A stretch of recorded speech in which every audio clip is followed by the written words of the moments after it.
Buenas tardes, queridos hermanos. Nos encontramos de nuevo en nuestro estudio de esta semana y hoy vamos a continuar con el tema de los sellos del Apocalipsis. Hoy vamos a estar hablando acerca de ese tema tan importante del cuarto sello, ¿ok? Así que vamos todos a abrir nuestras Biblias en Apocalipsis capítulo 6, Apocalipsis capítulo 6.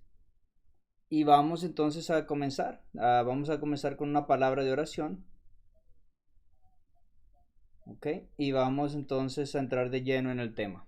A ver, vamos a entrar en oración. Dios Padre, te damos gracias en este día por la oportunidad de nuevamente abrir tu palabra, por la oportunidad de adentrarnos profundamente en este estudio que hemos estado haciendo del libro de Apocalipsis. Y pedimos, Señor, que tú nos des entendimiento, nos des sabiduría, Señor, nos des preguntas adecuadas para poder tener respuestas de parte tuya. Llévanos a una comprensión mejor de tu palabra a través de este estudio en el nombre de Jesús. Amén. Amén. Ok. Bueno, entonces quiero que recordemos que la apertura de cada uno de los 7 sellos describe la historia de los sufrimientos de la iglesia, cuyos miembros sabemos que somos los herederos del reino de los cielos. Y nuevamente los sellos nos hablan corren paralelos con las cartas de las iglesias y cuentan la misma historia, pero con diferente énfasis. Mientras que las 7 cartas denuncian las herejías de las iglesias, los 7 sellos condenan su opresión, su violencia y su persecución. ¿Okay? Entonces vamos a abrir nuestras Biblias en Apocalipsis capítulo 6, versículos 7 y 8. ¿Okay? Apocalipsis capítulo 6, versículos 7 y 8. Vamos a leerlo. Y nos dice, Apocalipsis 6, versículos 7 y 8. Dice: Cuando abrió el cuarto sello, oí la voz del cuarto ser viviente, que decía: Ven y mira. Miré, y he aquí un caballo amarillo, y el que lo montaba tenía por nombre Muerte. ¿Cuál era su nombre? Muerte. Tenía por nombre Muerte, y le fue dada potestad sobre la cuarta parte de la tierra. ¿Ok? Para matar con espada, con hambre, con mortandad y con las fieras de la tierra. Es posible que este cuarto animal sea el restante, el águila, ya que el águila, estando por los aires y teniendo una gran visión, puede representar la omnisciencia de Dios. ¿Okay? El punto aquí es que están tratando de usurpar la posición de Dios. El hombre de pecado durante esta temporada se manifiesta en pleno, haciéndose como Dios en la tierra, como lo veremos más adelante. ¿Okay? De hecho, vamos a tomar un estudio de Daniel, tal vez la próxima semana, para mostrar claramente quién es esa institución, ese hombre de pecado, ese cuerno pequeño, que es la misma bestia de Apocalipsis 13. Vamos a tener un estudio con respecto a esto, para que veamos claramente qué es a lo que esto se refiere. ¿Ok? Entonces, quiero que notemos aquí claramente algunos aspectos. En primer lugar, se nos habla de que es amarillo, ¿cierto? Y la palabra en griego es la palabra cloros, que es como un verde amarillento, como un pálido más bien, color pálido, que se asemeja a un cadáver estando en un estado avanzado de corrupción, ¿ok? Entonces, la muerte es se trata aquí de una consecuencia natural, es una consecuencia natural por la hambruna que había en el sello pasado, ¿ok? Sin embargo, dice aquí que la muerte y el Hades, esos dos grandes enemigos nuestros, también son temporales, porque aún aquí solamente tienen un periodo de tiempo para hacer el daño que iban a hacer, ¿ok? Entonces, el mensaje, según la Biblia, que Dios también quiere que tomemos aquí, es que la muerte es una consecuencia del pecado, ¿ok? La muerte es una consecuencia del pecado, y la muerte, sin embargo, no es una realidad última, ¿ok? Dios tiene la última palabra, ¿ok? El libro del Apocalipsis aclara que vendrá el día en que la muerte y el Hades terminarán en su segunda muerte, que es Apocalipsis 20, versículo 14. Hasta el mismo Hades y la muerte van a morir, ¿ok? Van a dejar de existir, de hecho. Entonces, el hecho de que la muerte y el Hades reciban poder durante este sello indica que están bajo el control de Dios. Y Dios tiene la última palabra. Es algo que trae mucha esperanza para nosotros, ¿ok? Como lo vimos durante el trasfondo de Apocalipsis 6 en el Antiguo Testamento, Dios le presentó a Israel a través de Moisés las penas que él les enviaría por su infidelidad a él y por su desobediencia al pacto. Él les dijo que les enviaría bestias salvajes para despojarlos de sus hijos y para destruir su ganado. Les dijo que la espada vengaría la ruptura del pacto y la pestilencia estaría en sus ciudades y que él rompería en general la vara de pan y comerían sin estar satisfechos. Todo eso ya lo habíamos visto anteriormente cuando hablamos de Levítico 26, ¿recuerdan? En los versos 21 al 26 principalmente. Entonces, aquí nosotros vamos a comenzar a hablar ahora en lleno de este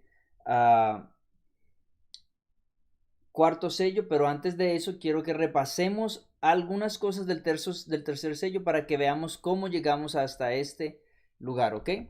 Entonces, en ese tercer sello estaba esa hambruna de la palabra de Dios. Ajá. Y al estar con hambre, la iglesia resulta en una muerte espiritual y eso fue lo que caracterizó a la iglesia cristiana durante toda esa época del periodo medieval, que cubre casi toda esta temporada de este sello, ¿ok? Fue un periodo de decadencia espiritual y persecución cuando se perdió la fe genuina, ¿ok? Y el amoroso mensaje del evangelio fue sustituido entonces. Fue olvidado y gradualmente reemplazado por la tradición, ¿ok? Las cosas se pusieron un poco mal y la tradición empezó a aumentar aquí. Repito, hay una hambruna espiritual por falta del alimento espiritual en el tercer sello. Recuerden que allí había una hambruna. Y entonces de la misma manera en que una planta se pone pálida cuando nosotros la tenemos, cuando no recibe agua y no recibe los rayos del sol. De hecho aquí compramos una plantita recientemente. Y me le pasó eso los primeros 2 días que no caí en cuenta que tenía que echarle bastante agua. Porque dentro de la casa se seca más con el aire ahora en el invierno que nos encontramos. Entonces es igual, esta gente de este periodo, por no recibir esa luz del sol de justicia, que es Cristo, que es su palabra, ¿ok? Empezó entonces a morir. Y esto es lo que ocurre durante la Edad Media en el cuarto sello, ¿ok? Jason, bienvenido nos acompañas ahí, te veo por YouTube. Bienvenido a todos los que nos están acompañando allí, ¿ok? Entonces, vamos a retomar nuevamente lo que ocurrió allí con Constantino, ¿ok? Todo comenzó desde el tiempo de Constantino, así que es muy importante.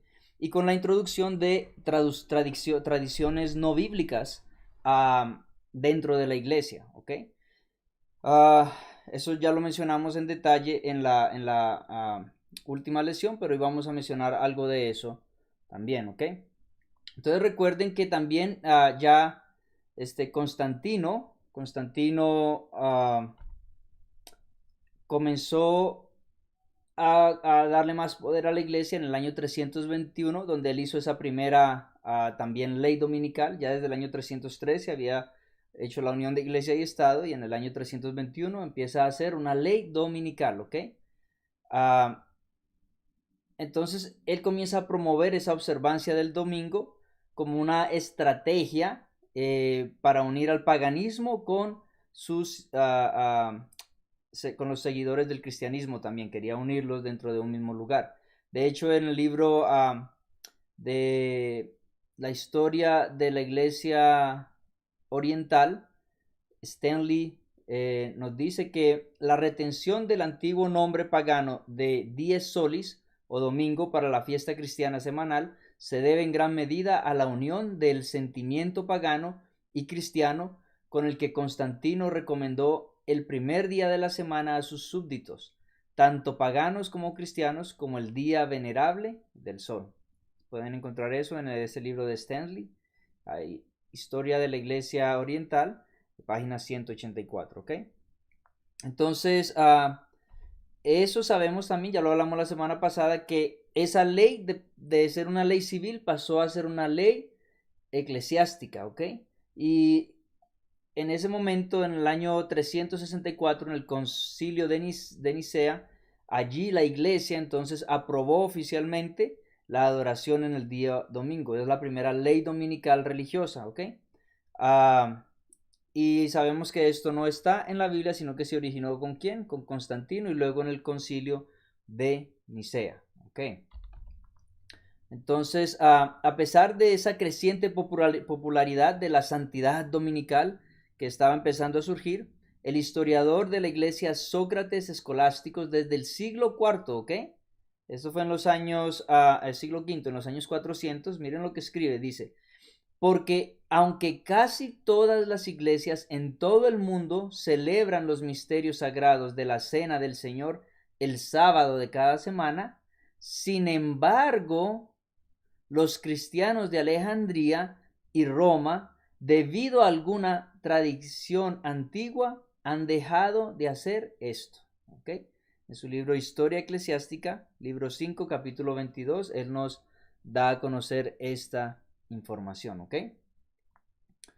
Entonces, Constantino decidió mover la capital de Roma, más bien hacer una segunda capital en Constantinopla en el año 330 después de Cristo. Era una movida bastante atrevida, mover toda la capital de un reino, ¿ok?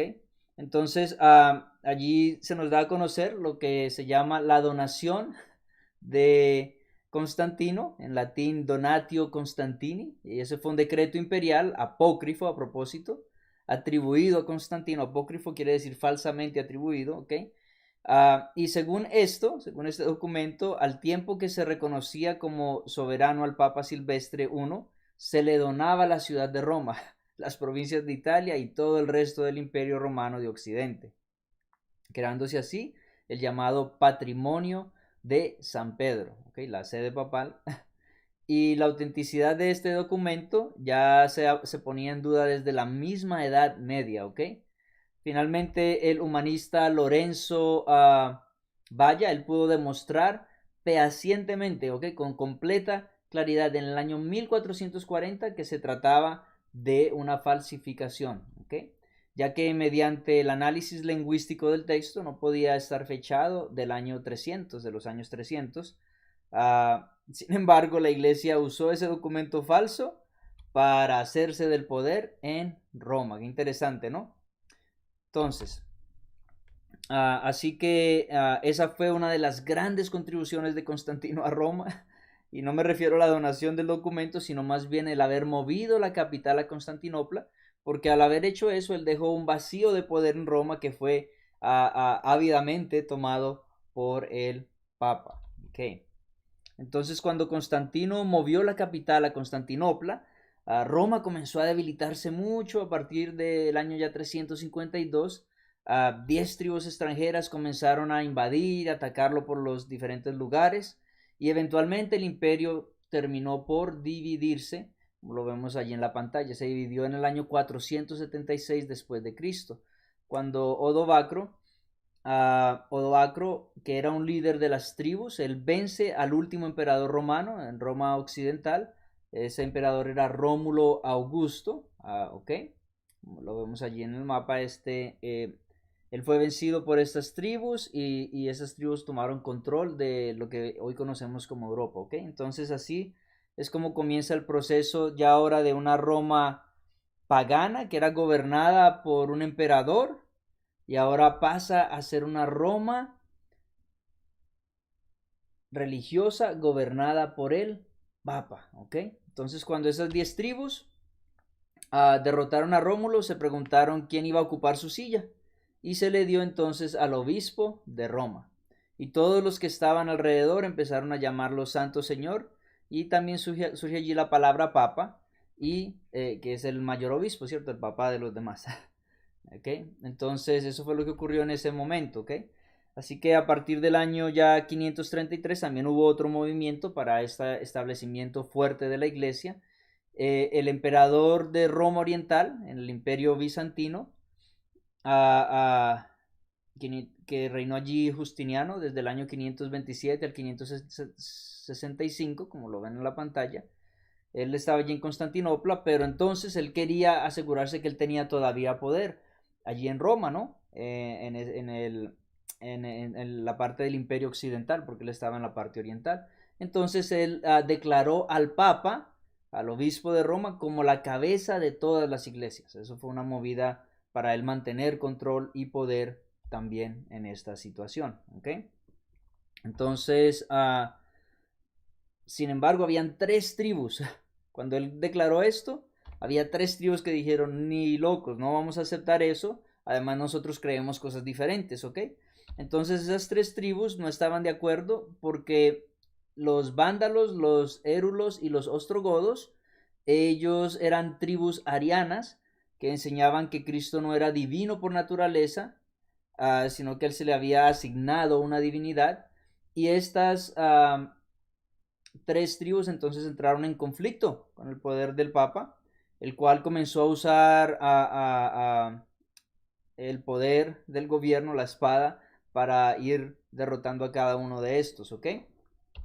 Entonces ya en el año 533, como lo dije, ese decreto del emperador de Roma tuvo lugar, pero comenzó a tener vigor verdaderamente en el año 538, porque en ese año, tras la derrota de las tribus arianas, o sea, los que no creían que Jesús era Dios de nacimiento, cuando el último de ellos fue derrotado, los ostrogodos, ya para ese año 538, entonces Vigilio ascendió a la silla papal en el año 538 después de Cristo, bajo la protección militar de Belisario. Y allí comienza la supremacía papal, tal cual estaba profetizado en el libro de Daniel, ¿ok? Y también en el libro de Apocalipsis. Era una profecía que duraría 1260 años. En otras versiones también se dice tiempo, tiempos y la mitad de un tiempo, ¿ok? Todos estos equivalen exactamente al mismo periodo de tiempo.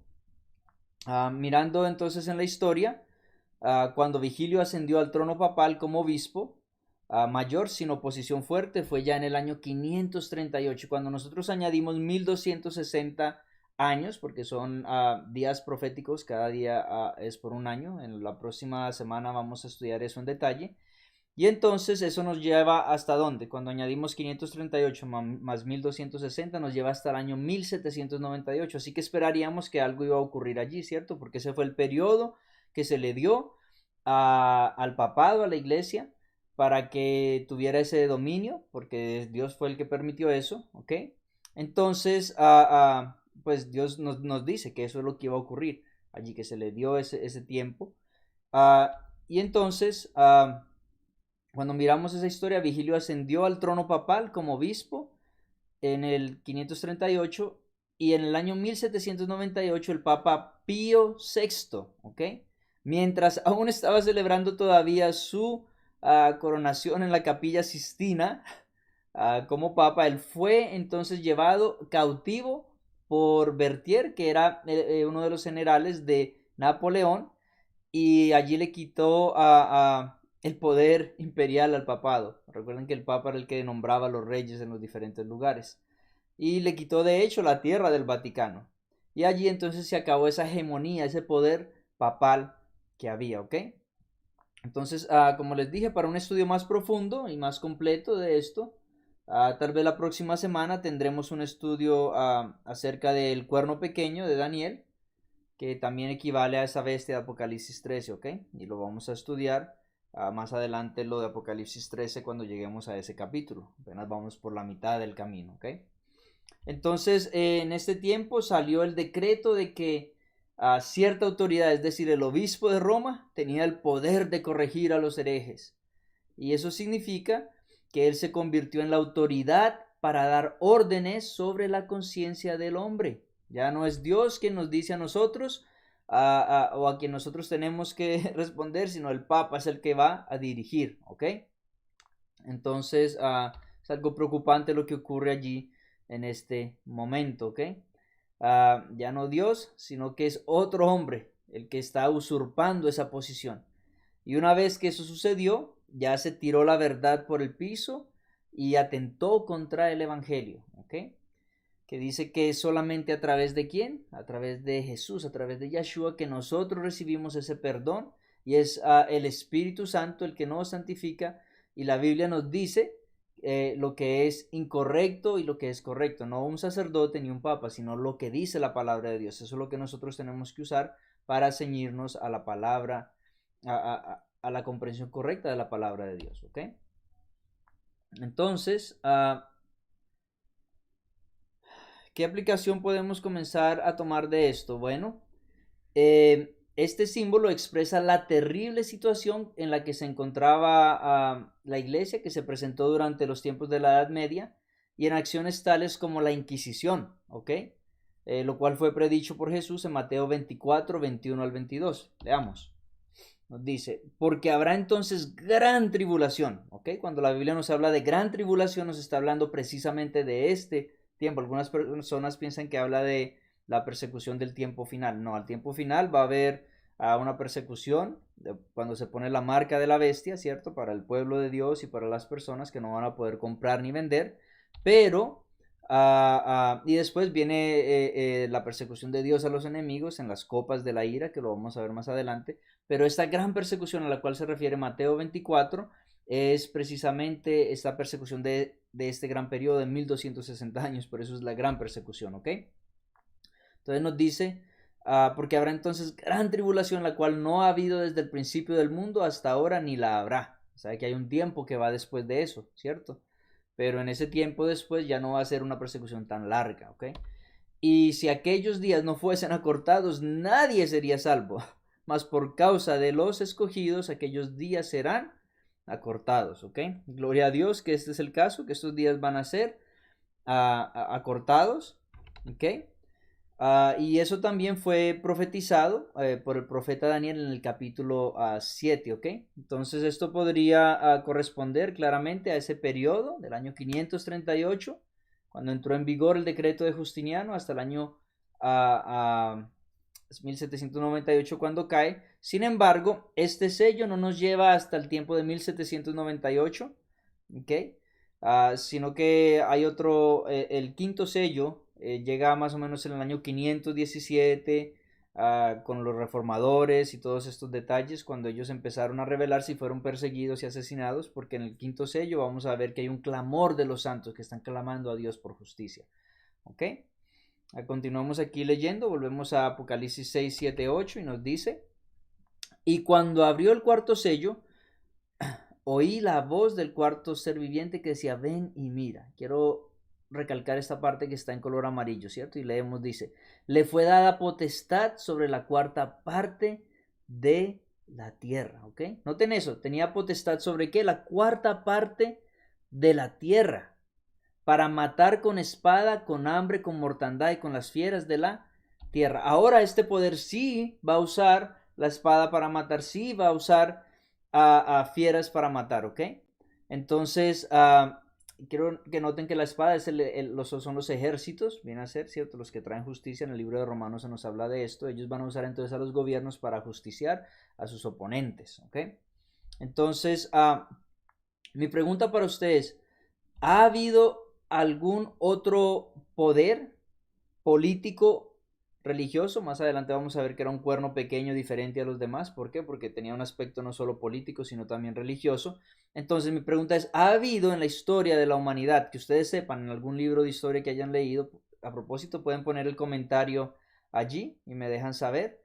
Buenos días, Germán, don Cristóbal. Entonces déjenme preguntarle, ¿podrían ustedes darme a conocer a alguien, algún grupo, alguna persona, alguna institución que ha tenido control sobre una cuarta parte de la tierra por 1260 años? Obviamente entendemos que eso solamente hay una institución que tiene esas características, ¿ok? Y ha habido alguna institución que produce hambre espiritual, que introduce falsas doctrinas, que inclusive crea la misma prohibición de la palabra de Dios para crear esa hambruna, ¿cierto? No podía estar traducida en el lenguaje vernáculo, el lenguaje de las personas, ¿ok? Entonces, durante ese tiempo era hasta pecado traducir la Biblia en su propio lenguaje. Podía usted pagar eso con su vida, ¿ok? Tener la Biblia era algo solo privilegiado, ¿ok? No existe entonces ningún otro poder, y lo vamos a ver la próxima semana, al cual estas características le acomoden exactamente. Durante este tiempo la persecución ya no...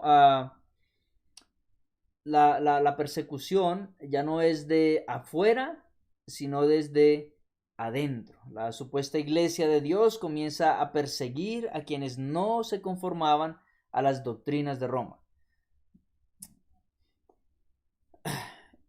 Y a propósito, mi pregunta para ustedes, ¿esas doctrinas de Roma eran doctrinas bíblicas? No, eran doctrinas que no se acomodaban, y por eso había un grupo, un remanente fiel, que siempre a través de la historia quiso guardar la palabra de Dios adecuadamente, ¿ok? Entonces vamos a hacer un resumen nuevamente de lo que ocurrió durante todo este tiempo. En el año 313 ocurre esa unión de iglesia y Estado, ¿cierto? El emperador Constantino se convierte y, queriendo la lealtad tanto de los paganos como de los cristianos, crea esta unión y empieza a introducir extrañas doctrinas, ¿ok? En el año 321 es la primera ley dominicana civil. En el año 364 es la primera ley dominical religiosa en el concilio de Nicea, ¿ok? Entonces, la iglesia, leemos aquí, por el contrario, nos afirma, noten esto, la enciclopedia católica, versículo 4, nos afirma que la iglesia, por el contrario, después de cambiar el día de descanso del sábado judío o séptimo día de la semana al primero, hizo que el tercer mandamiento se refiriera al domingo como el día para santificarlo, como el día del Señor. Esto fue en el Concilio de Trento, sección sexta, ¿ok? Y condena a aquellos que niegan que los 10 mandamientos son vinculantes para los cristianos. O sea que por un lado afirma que los 10 mandamientos son activos para los cristianos, pero por otro lado dice que cambiaron el día. ¿Y por qué el tercer mandamiento? ¿Por qué no el cuarto, como es en los mandamientos, que viene a ser el cuarto mandamiento? Pues la razón es porque ellos habían borrado el segundo mandamiento. Recuerde que ya desde tiempo atrás habían comenzado a hacer ¿qué? Habían comenzado a adorar a imágenes. Entonces removieron ese mandamiento y al final lo que hacen es que dividen el 10º mandamiento en dos, ¿cierto? No codiciarás la mujer del prójimo y luego no codiciarás sus bienes, pero ese es solo un mandamiento. Ok, entonces eso fue lo que ocurrió durante este tiempo. A propósito, esta cita es del año 1908, es algo reciente. Ellos mismos afirman que esto fue lo que ocurrió. ¿Ok? El Boletín del Universo Católico dice: la iglesia, ¿cuál es la iglesia? La iglesia católica romana, cambió la observancia del sábado al domingo por derecho de la autoridad divina e infalible dada a ella por su fundador, Jesucristo. Los protestantes, clamando que la Biblia debe ser la única guía de fe, no tienen razón para observar el domingo. En este asunto, los adventistas del séptimo día son los únicos protestantes consistentes, ¿ok? Allí está la cita, usted mismo puede ir a buscarla en el internet y va a encontrar que lo que le estoy diciendo es cierto. La misma iglesia católica afirma esto, y de hecho es interesante que ellos mencionan a los adventistas del séptimo día como los únicos consistentes al respecto, ¿ok? Entonces,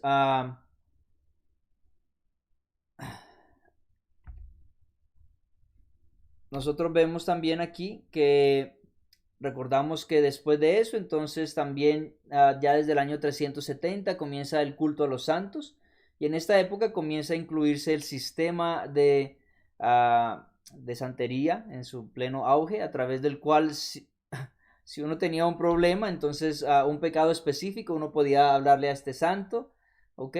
O si uno tenía una deficiencia, uno podía tomar prestado de los méritos del santo, que ya tenía suficientes méritos, y usted podía tomar para su propia cuenta, ¿ok? Y esto era lo que estaba ocurriendo en este tiempo. Pero la Biblia nos dice que cada uno individualmente debemos de presentarnos ante Dios en el día del juicio, ¿ok? Y daremos cuenta cada uno de nosotros por lo que hemos hecho en esta vida. No es lo que otro hizo por nosotros o mérito que tomamos prestado, eso no juega, sino es como un videojuego en el cual uno puede tomar créditos de vidas. Así no es como funciona la vida realmente. Tenemos que estar nosotros delante de Dios en ese día del juicio, ¿ok?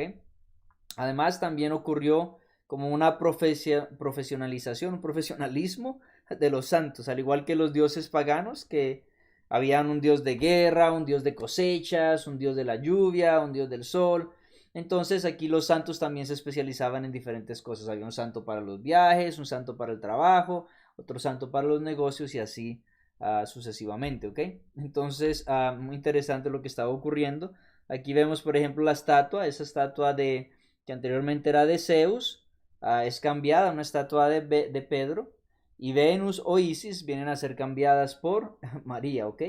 Y más adelante se comenzó a enseñar que María era una mediatrix, ¿ok? Una mediadora entre Dios y nosotros. Pero la Biblia claramente también nos afirma que no hay otro nombre bajo el cielo dado a los hombres por el cual seamos salvos excepto el nombre de Jesús, y que no hay otro mediador entre Dios y el hombre excepto el hombre Cristo Jesús, ¿ok? Entonces, en el año 400 ya la oración por los difuntos comienza a entrar en auge. En el año 530 comienza el dogma del purgatorio, ¿ok? Y se fue entonces contaminando la iglesia, y el mensaje del evangelio fue entrando en un periodo de tinieblas, ¿ok?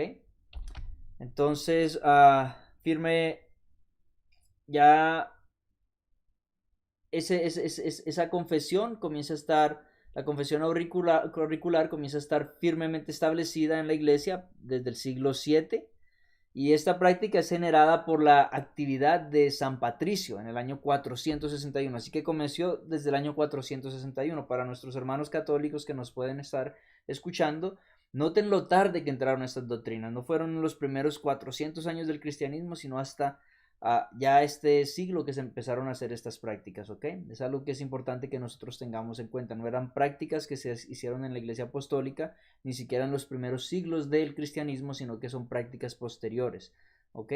Aún antes, inclusive, de la entrada en auge de la iglesia católica, por así decirlo, en el año 538. No estamos diciendo que esta parte, ese cambio lo hizo la iglesia católica. Eso ocurrió en el año 461, antes de que se estableciera el Papa, el obispo de Roma como el supremo, ¿ok? Entonces, monjes irlandeses también en San Columbano en el año 615 también hacían esta práctica, y otros que evangelizaban a pueblos de tribus, de otras tribus, y venían así con una nueva forma de poder de presbíteros itinerantes impregnados por el método seguido por los pueblos germánicos para castigar las infracciones de los miembros de sus sociedades, ¿ok? Entonces ellos tomaron prestado lo que hacían en esa sociedad y dijeron, ok, nosotros vamos a hacer los que hacemos las penitencias, nosotros vamos a hacer los que viene, usted confiesa y nosotros mismos le damos la penitencia y el castigo, ¿ok? Entonces ellos no usan la confesión pública aquí en este tiempo, sino que practican la absolución privada y tarifada, o sea que tiene usted que tener un castigo específico, ya para cada acción había un castigo, una penitencia que usted tenía que hacer, ¿ok? Entonces, aunque la confesión y la penitencia aparecieron desde temprano, ya desde más o menos el año 100, solamente la confesión se había mencionado en un libro que se llama el Didaque, pero la penitencia y estas otras cosas no estaban allí, ¿ok? En el libro El Pastor de Hermas, en el año 140 y 150, solo se admite ya entonces una penitencia, ¿ok? Después del bautismo, solo una penitencia después del bautismo se permitía en ese libro. Interesantes, ya son doctrinas que comienzan a desarrollarse en la iglesia desde temprano. San Cipriano en el año 258 la define como la declaración de pecados, tiempo de penitencia y satisfacción de la misma e imposición de manos o absolución, ¿ok? Ya empieza a tomar más forma esta práctica, pero es después de los apóstoles, ¿vieron? Lo primero que teníamos era en el año 125, ya todos los apóstoles habían fallecido y empezaron a entrar estas enseñanzas dentro de la iglesia. Finalmente ya en los años 400 se hicieron algo más firme, algo más constante, ¿ok? Entonces, la penitencia pública no data sino desde el siglo IV, o sea, los años 300, y el rito de la penitencia pública exclusivo del obispo, según consta por los datos más lejanos en el tiempo, que hasta el momento conocemos nosotros, es que llega a los años 300, ¿ok? Del cuarto siglo. ¿Ok? Entonces,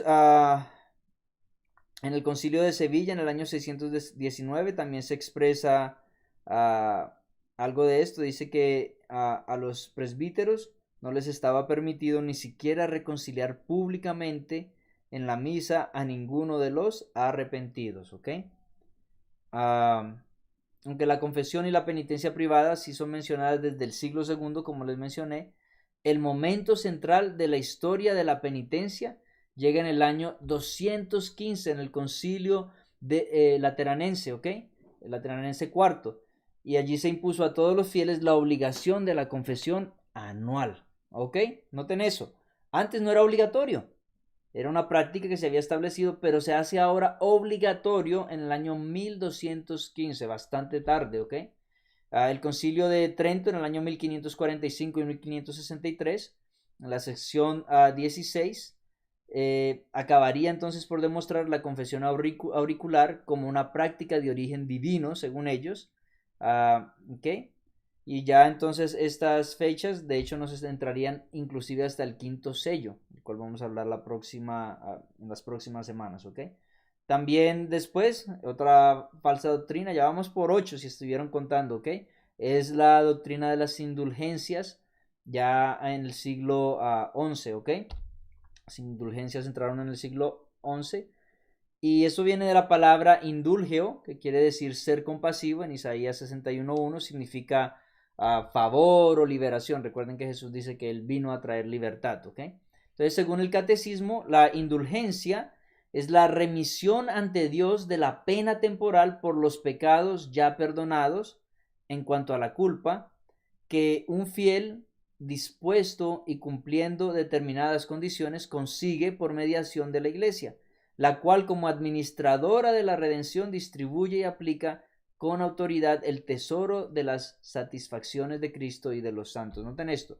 Se está diciendo que la iglesia es la que tiene el poder de perdonar. Y eso es preocupante porque ¿qué pasaría si la iglesia dejase de existir? ¿O qué pasaría si toda la iglesia se pervirtiera? Obviamente esto no va a pasar nunca. Pero ¿qué pasaría si solamente la iglesia te puede, porque Jesús dice que las puertas del infierno no prevalecerán sobre ella? Pero ¿qué tal si usted se encuentra en un lugar donde usted no puede tener acceso a un cura, acceso al papa para confesar y tener perdón de sus pecados? Entonces se queda sin perdonar sencillamente porque no tiene acceso. ¿O puede usted directamente ir a hacerlo a Dios? Si se puede ir directamente a hacerlo a Dios en esa ocasión, ¿no podrá hacerlo en cada ocasión? Ok, entonces las indulgencias se basan en el principio del tesoro de la iglesia. Ok, definitivamente ya eso se perfiló en el siglo XII y según esto la iglesia administra los abundantísimos méritos de la Virgen, de los santos y los infinitos méritos de Cristo a favor de los fieles, acortando su estancia de esa manera en el purgatorio. Ok, ellos administraban y si una persona oraba, él podía orar y podía sacar a la persona de allí. Ahora mi pregunta es, si usted puede sacar a una persona del purgatorio, si usted tiene el poder, ¿cierto? Como clama la Iglesia Católica de tener ese poder, ¿por qué no lo hace? ¿Por qué tiene que esperar a que alguien se lo pida? No solamente esto, pero recientemente el Papa estaba extendiendo, creo que anualmente tienen unos días de expiación de pecados. Y si usted tiene de verdad la capacidad de perdonar el pecado para todos, ¿por qué no lo hace cada día del año? ¿Por qué solamente lo hace en días especiales durante ofrendas especiales? No sé, son muchas cosas que me causan a mí, me llevan a cuestionarme con respecto a esas prácticas, ¿ok?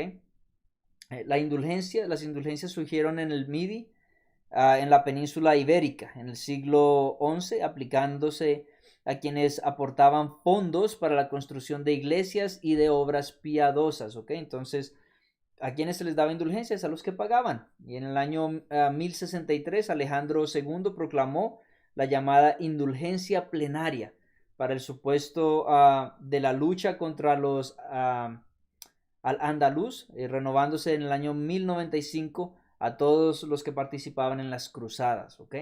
Entonces allí también comienza a darse ese sistema de las indulgencias, ¿ok? Y a partir del siglo XII la indulgencia se aplicó también a los que colaborasen en obras de interés general o a cualquier participante en guerras contra los musulmanes. Imagínense, se le perdonaban los pecados a los que iban a la guerra, o contra paganos, o contra herejes, o contra los musulmanes, ¿ok?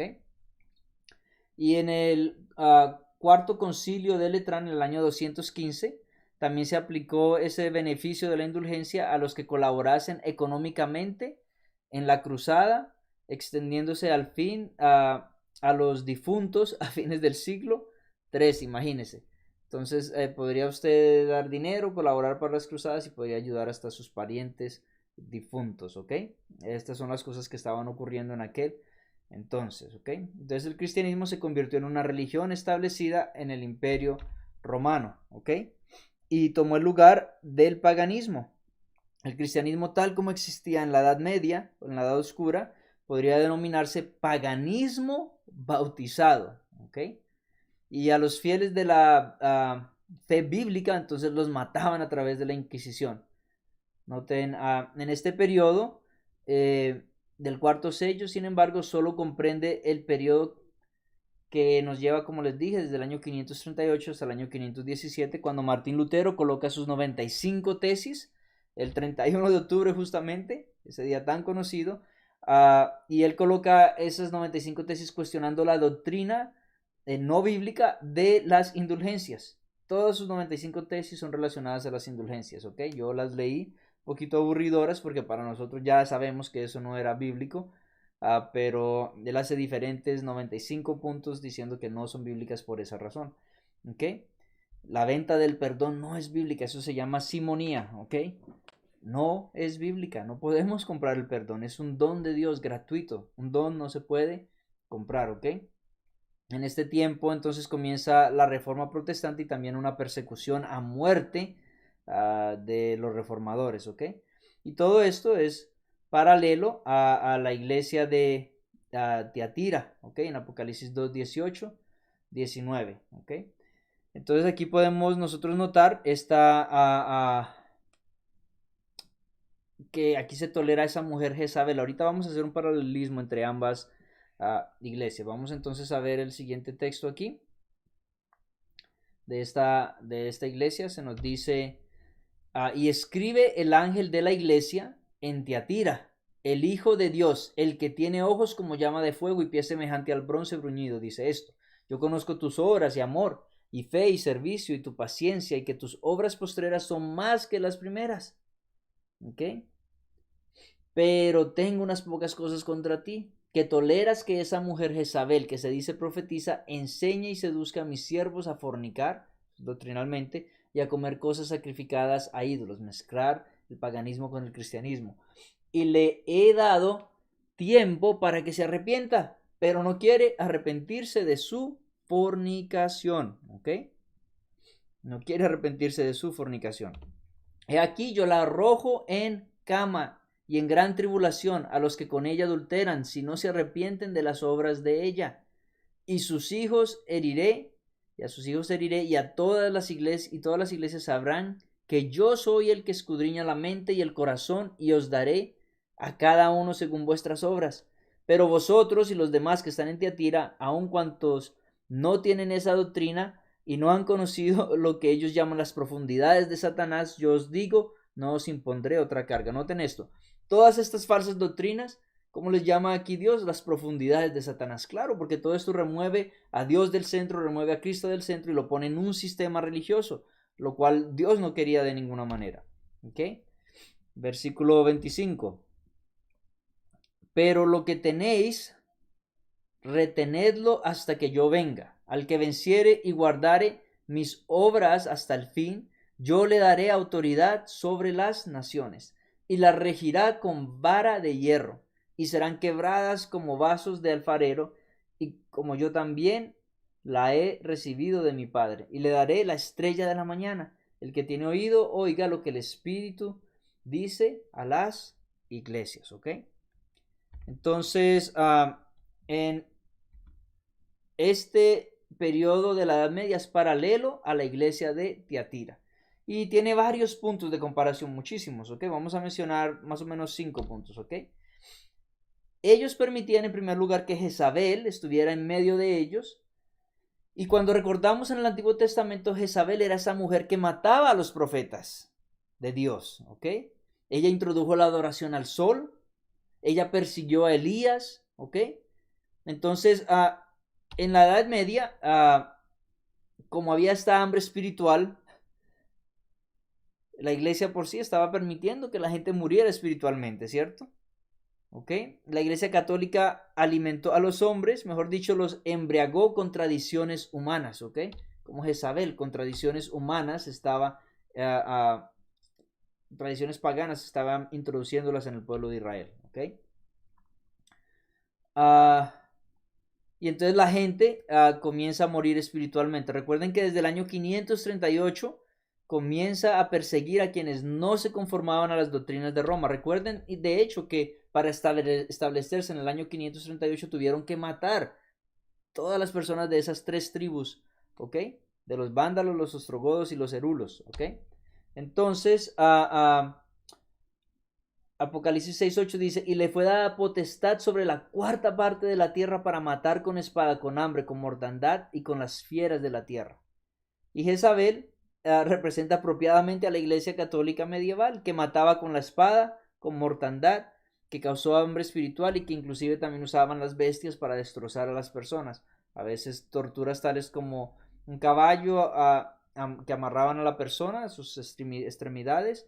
Y la siguiente semana vamos a ver más en detalle algunas de estas cosas. Dentro de 2 semanas, cuando hablemos del quinto sello, cómo eran matados esas almas que estaban allí simbólicamente bajo el altar, ¿ok? Entonces, eso es lo que estaba ocurriendo en ese momento. Persecución, matanza. Otro punto de similitud. Los mártires en aquellos tiempos les ponían trajes bordados de diseños de demonios y un gorro como con demonios en sus cabezas, ¿ok? Se burlaban de los hijos de Dios, igual que esta mujer se burlaba del profeta de Dios y lo mandó a perseguir, ¿ok? Pero solo fue dada potestad sobre una cuarta parte de la tierra, lo cual indica que la matanza aquí no podía ser total, sino que era algo parcial en esta época, ¿ok? Y a propósito del territorio, también era un territorio parcial, no era un territorio completo. De Tiatira se dice, noten que ellos en realidad nunca tuvieron mucho control sobre China y otros lugares, ¿ok? Era más que todo la parte europea, por eso es una cuarta parte de la tierra. Ok, entonces de Tiatira también se dice que ellos permitían a Jezabel en su medio, ¿ok? ¿Y quién vivió durante ese tiempo de Jezabel? El profeta Elías, ¿ok? ¿Y qué fue lo que hizo Elías? Elías oró y no llovió por 3 años y medio, ¿ok? Por 3 años y medio, que es 1260 días precisamente. Y también obviamente hubo hambre, si no hay lluvia, ¿qué es lo que ocurre? No van a haber cultivos, ¿ok? Entonces, como ya mencionamos, en la Edad Media hubo hambre espiritual también. Pero hay algo aún más interesante. ¿Qué hizo Elías cuando ella lo persiguió? Elías huyó al desierto. Y eso es lo que se nos dice en Apocalipsis 12 que la iglesia hace, que por 1260 años, por tiempo, y la mitad de un tiempo, huye al desierto, ¿ok? Y allí es sustentada por Dios, que es lo mismo que ocurrió con Elías. Dios lo sustentó durante ese periodo de tiempo, ¿ok? Entonces, otro punto de similitud está en Daniel 7, 21-25, cuando nos habla de ese cuerno pequeño diferente a los demás, que domina por tiempo, y la mitad de un tiempo. Eso también hace referencia a este mismo poder y a estos mismos eventos que están ocurriendo aquí. Lo vamos a ir desplegando más detalle a medida que continuamos estudiando. Y aquí es donde también murieron los justos que clamaban por justicia al comienzo del quinto sello. Recuerden que en el quinto sello van a haber unas almas clamando y se les dice, esperen porque todavía faltan otros más que mueran, ¿ok? Todos los que después de la reforma también iban a ser asesinados por la Inquisición y por la el movimiento de antirreforma, ¿ok? Entonces, Daniel 8:24, vamos a ver eso, Daniel 13:7 son paralelos a todos estos aspectos, ¿ok? Así que este sello coincide con la descripción de la iglesia de Tiatira, que corresponde a la iglesia medieval de los siglos V hasta el siglo XVI, cuando los líderes fueron corrompidos por una alianza entre los poderes espirituales y los poderes mundanos. Poco a poco, entonces aquí el papado comenzó a ganar poder, la iglesia se transformó de un poder religioso que predicaba el evangelio a un poder opresivo y perseguidor contra los sospechosos de herejía o de brujería y contra cualquiera que no obedeciera sus dictados, ¿ok? Como en el caso de Galileo, que siendo ellos impulsados, a propósito, permítanme aclarar, siendo ellos impulsados por los académicos de aquellos días, los científicos que no querían lo que Galileo estaba enseñando porque cambiaba toda su forma de enseñanza, tenían prácticamente que votar todos sus libros, entonces le empujaron a la iglesia y le dijeron que lo acusaran a él de algo y la iglesia concedió, pero no porque la iglesia tuviera una pelea con la ciencia, sino porque siguió a la mayoría de los científicos en ese momento y condenaron a Galileo, quien sabemos hoy en día que tenía toda la razón de hacer lo que estaba haciendo, ¿ok? Entonces, también vemos las cruzadas, las guerras religiosas, la Inquisición, todo esto manchó todo este periodo histórico de mucha sangre, hubo mucha muerte y mucha sangre, inclusive el Papa a Juan Pablo II se pidió perdón por eso también, ¿ok? Los gritos de los valdenses y los cátaros, que eran personas fieles al Evangelio, y los clamores de maestros como Juan Hus o John Wycliffe, fueron brutalmente silenciados. Ellos los mataron, ¿ok? Fueron completamente reprimidos. Y la iglesia asumió la prerrogativa de hablar y actuar en nombre de Dios mismo. Y como se creían Dios, entonces estaban tomando las cartas bajo su control, ¿ok? Por eso es que a este periodo me gusta llamarlo el cuarto caballo y la fe muerta, ¿ok? Una matanza de la fe. Personas muertas que se creían religiosas hicieron tantas atrocidades contra otros que estaban buscando ser fiel a Dios, ¿ok? Esta iglesia mataba con espada, con hambre y mortandad y con las bestias. Mateo 24, 21 al 22. ¿Ok? Entonces, la persecución contra la iglesia, gracias a Dios, no continuó durante todo ese tiempo de 1260 años sin menguar, sin parar, sino que eran periodos, ¿ok? Eran periodos en los cuales esto ocurría, ¿ok? Durante todos esos 1260 años, sin embargo, se hubieron temporadas de grave persecución, ¿ok?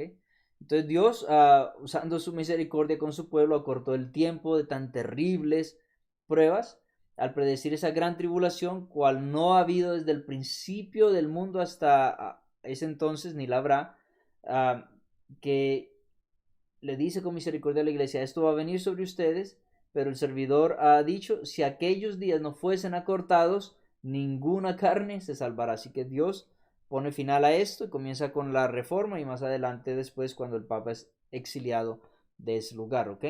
Dice: más por causa de los escogidos aquellos días serán acortados, en Mateo 24, 22. Y este también es el periodo de los dos testigos fieles de Apocalipsis 11, que están predicando el evangelio en Cilicio, ¿ok? ¿Por qué? Porque están predicando la palabra de Dios, son los pocos fieles creyentes que están predicando, ¿ok?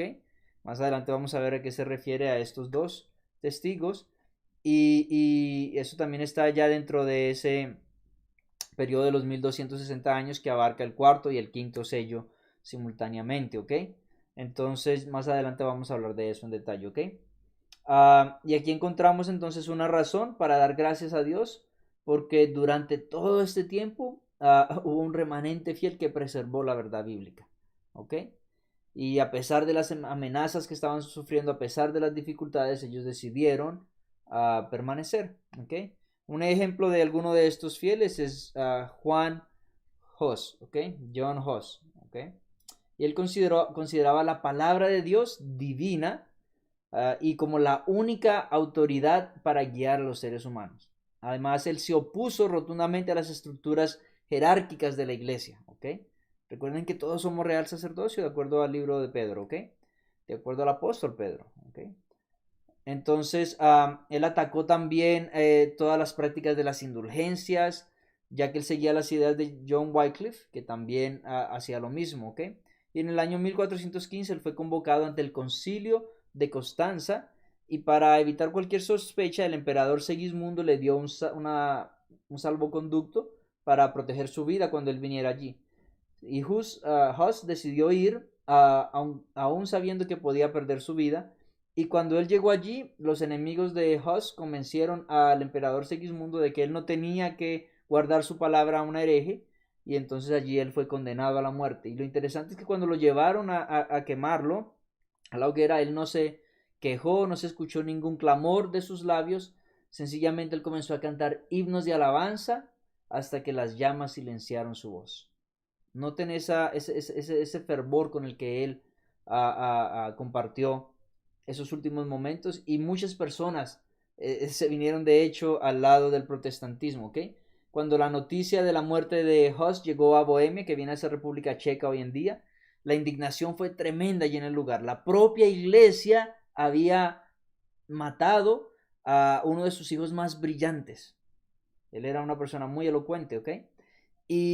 Pero la semilla sembrada por este siervo de Dios hizo que muchísima gente siguiera sus enseñanzas, y además de eso, cientos de jóvenes tomaron el ejemplo de su maestro y estaban dispuestos a proclamar las buenas nuevas de la salvación, aun si tenían que dar su propia vida. Siguieron el ejemplo de él, así que la muerte de ellos resultó en ganancia, porque muchos más decidieron atreverse a hacer lo que él estaba haciendo. ¿Ok? Entonces, sin embargo, a finales del siglo XIV y a principios del siglo XVI, la situación ya era insostenible, ya se estaba llegando al fin de ese periodo de este sello, y se llevaron a cabo las reformas protestantes, que cambiaron la forma en que entendemos la fe para siempre. Ya ahora sabemos que no es la salvación por las obras, sino salvación por la gracia. ¿Ok?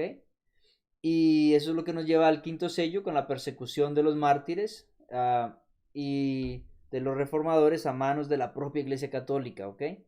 Eso lo veremos entonces en la próxima reunión.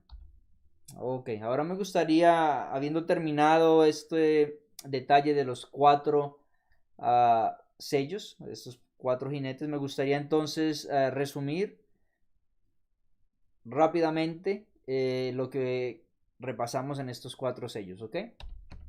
Vamos a verlo entonces. El cuarto caballo incluye las actividades de los 3 anteriores. ¿Ok?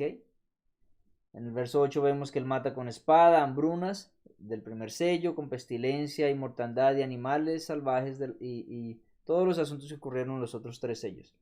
Y Ezequiel anunció que Dios enviaría sus 4 severos juicios contra Jerusalén. Eso lo vimos en nuestro primer tema relacionado a este capítulo. ¿Ok? Que los mataría como con espada, hambres, fieras y plagas. ¿Ok?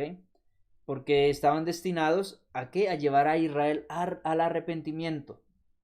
Recuerden que esto está mostrando esa condición también de la iglesia, esa condición social del mundo, ¿ok? En paralelo con lo de las 7 iglesias. Entonces Jeremías 15:3 también menciona esas 4 maldiciones, ¿ok? Y aquí se usa entonces una imagen bien conocida de lo que sucede cuando Dios despacha su ira sobre su pueblo desobediente, ¿ok? Ahora es importante que nosotros reconozcamos que por terribles que parezcan estas calamidades, no son el fin en sí mismas. ¿Ok? Como vimos en el texto de trasfondo del Antiguo Testamento, en Levíticos 26 y Deuteronomio 32, estas plagas tienen la intención de despertar al pueblo de Dios y de evocar el arrepentimiento. ¿Por qué? Porque Cristo está en control. ¿Ok? Los poderes de la muerte están bajo su autoridad, y Él permite que nos ataque la calamidad para que nos tornemos a Él. Mi pregunta es, ¿estás tú hoy en día con las calamidades que estamos experimentando, tornando tu vida completamente a Dios? No lo pospongas, continúa, acércate a Dios. Hoy es el día para tomar esa decisión, ¿ok? Este es un mensaje de esperanza que nos deja saber que cuando el pueblo de Israel sufrió estas cosas, Dios estaba con ellos. Y de igual forma ha estado con su pueblo fiel a través de todas las edades y estará con nosotros también, ¿ok? Las plagas de los primeros 4 sellos son solo un precursores y un anticipo del juicio final. Allí sí va a estar mezclado sin gracia y misericordia. Ya no va a ser para disciplina y para corrección, sino para ejecutar juicio, ¿ok? Entonces, aquellos que nieguen a arrepentirse en aquel entonces y se resistan al evangelio con su infidelidad y desobediencia van a sufrir ese castigo. El quinto sello, en ese quinto sello su pueblo va a clamar, ¿hasta cuándo? Y Dios responde, esperen que yo voy a juzgar, ¿ok? Y en el sexto sello vemos también otros detalles más adelante, ¿ok? Ahora, los 4 caballos son paralelos, ¿ok? Vamos a hacer ese resumen. Los 4 caballos son paralelos a los 4 vientos de Apocalipsis 7.1 también, que están relacionados con las 4 esquinas de la tierra, lo veremos más adelante. Pero claramente los 4 jinetes de estos primeros 4 sellos representan la difusión victoriosa del Evangelio, el primero, y las consecuencias de rechazarlo a través de la historia, ¿ok? El jinete del caballo blanco retrata la proclamación del Evangelio al mundo a través de la iglesia fiel. Cada vez que se predica el Evangelio, la división tiene lugar. Algunos lo aceptan y otras personas no lo aceptan y por lo tanto entonces viene la persecución, ¿ok? Con los que lo resisten. Y entramos ahí entonces al caballo rojo, ¿ok? Que representa la oposición al Evangelio, ¿ok? Y para aquellos que rechazan y se resisten al Evangelio, sigue una hambruna espiritual, ¿ok? Sigue una hambruna espiritual que conduce a la muerte espiritual, que es lo que vemos en el jinete 4. Durante el jinete del caballo negro se representa esa hambre de la palabra de Dios, como lo vimos anteriormente. Es una hambre de la palabra de Dios, ¿ok? Mientras que el jinete del caballo pálido describe la peste y la muerte que resultan de esa hambruna, ¿ok? Todas estas escenas están extraídas del Antiguo Testamento y contienen la verdad permanente de lo que sucede cuando las personas rechazan el Evangelio y eligen vivir en pecado. Cuando tú mismo rechazas el Evangelio vas a pasar por estas etapas, ¿ok? Vas a pasar por la etapa inclusive de perseguir a otros que sí lo aceptan. Vas a pasar por la etapa de tener esa hambre espiritual y finalmente vas a morir espiritualmente, ¿ok? Lo que la escena deja entonces en claro es que la oportunidad de recibir el Evangelio es dada a cada persona. Así como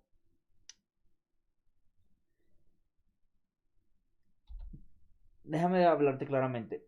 Tú tienes la opción de escoger aceptar el Evangelio hoy o mañana. Y entre más tú lo pospongas, más cabe la posibilidad de que resultes rechazándolo, porque estás acallando la voz del Espíritu Santo en tu vida, ¿ok? El tema central de este capítulo es también el Evangelio, que es predicado y causa todas estas cosas, causa rechazo, causa persecución, entran doctrinas falsas, se pierde de cierto modo el Evangelio en la iglesia más visible, pero no en aquellos fieles, en ese remanente fiel, ¿ok? Pero aunque tú hayas pasado por eso y estés rechazando a Dios, al igual que estos 4 caballos no duraron eternamente, no te quedes en ese estado eternamente. Ven a Dios hoy, acéptalo en tu corazón hoy, ¿ok? Para nosotros es este mismo llamado, aceptemos